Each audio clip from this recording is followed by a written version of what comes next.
Hey there, Grumpy Old Fart here. I want to give a quick shout out to Mike Mullen over at Night Terrors. He does a really great program, and the other day he used one of my videos in his program, and it was awesome. God bless you, sir. I love your program. Because of my work schedule, I don't get to watch you when you're on, but I check out your videos on YouTube. So, okay, let's get on with this story. Okay, I did a video a few weeks ago. I'm doing a Starfleet Battles Tactics video on fusion beams. I did a video a few weeks ago where I talked about phasers. In that video, I discussed the power to damage ratios of the various shipboard phaser types, and I compared them to disruptors.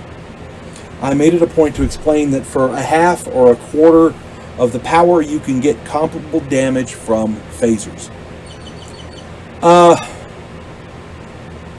At this point, I raised the question, why were disruptors even invented? Well, I believe I have found an even worse weapon. Fusion beams. The Hydrons developed phaser gatlings and the Hellbores, which are some of the best weapons in the game. They also developed fusion beams. Well, nobody's perfect, and 2 out of 3 ain't bad. But here we go, fusion weapons. The fusion weapon requires 2 points of power to arm, but when it is fired, it requires a cooldown period of 1 turn.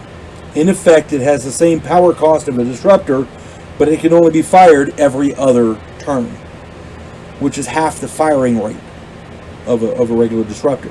Many ships have died waiting on their fusion beams to cool down. Fusion beams do reasonable damage out to range 2, but beyond that, if they do hit, the damage is not really that great. After Y168 in the game, fusion beams could be held for 1 point of power. Prior to that, they couldn't even be held. It was ridiculous.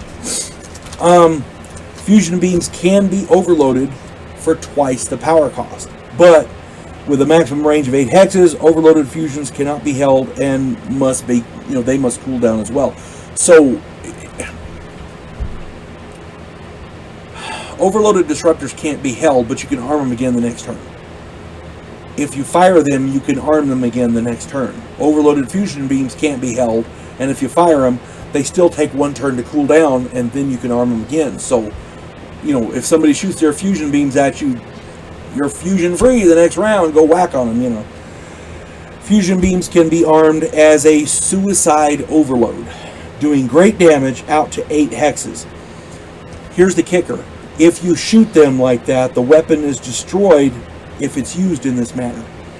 And 1 internal damage point is also randomly allocated for each such suicide overload fusion. So you arm your fusion beam as a suicide overload. Say you've got 4 of them and you arm them all as suicide overloads.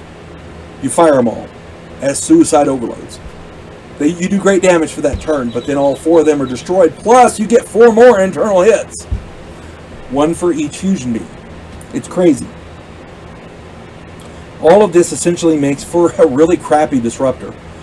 Again, the damage is not bad, but it's not worth it.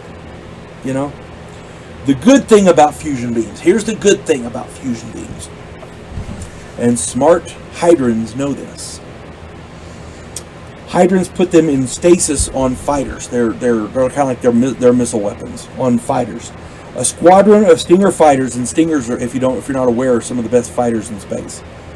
A squadron of Stinger fighters armed with fusion beams can close and hammer enemy ship shields, weakening them for the Hydron vessel to set off and pound it with Hellbores. It's a common tactic. I mentioned it in the Hellbore video the other day. What's nice about having the fusion beams on the fighters don't have to arm them, nor do they have to wait for the cooldown period. They're fired just like normal weapons.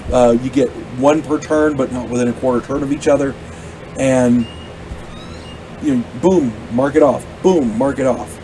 When you run out of fusions, return to the ship and rearm.